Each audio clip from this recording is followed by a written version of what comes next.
пред да се обратам или да смислам што ќе кажам, прочитав еден многу интересен настан. Бил Клинтон, кога е посетил научната лабораторија во Лос Аламос, а Бил Клинтон е познат како председател со најголем коефициент на интелигенција, рекол, јас се извинам што со самото мое присуство го намалувам овдешниот процент на интелигенција.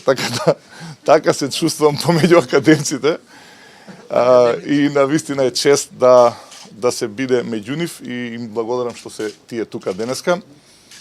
Поводот е јасен. Ние пред година и пол кога отворивме оваа читална, имавме една скромна намера да со отварањето на оваа читална некако и ги обележиме и спомените, но и делата на овој голем македонски писател, особено во еден период кога некој се обидува тоа да го негираат. Ова е просторија која што е мала по димензии физички, но многу поголема и станува се поголема со својот значај, со однос на тоа што се случи во меѓувреме. Тогаш, пред година и пол, имавме собрано само неколку книги од неговото творештво. Тоа беше еден поразителен факт кој што беше придружен со една фрустрирачко чувство дека истовремено неговите собрани дела се наоѓаат во Националната библиотека во Вашингтон. Значи некој други повеќе го почитува неговото дело од сите нас.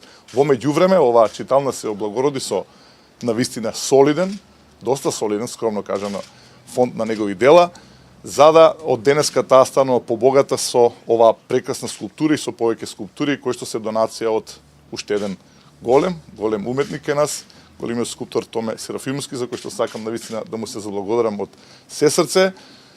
Денеска, како што каже Јемир, обележуваме еден битен настан, 95 години од неговото раѓање, 15 години од неговата смрт, точно на 11 јануар, и не случајно го избравме овој ден.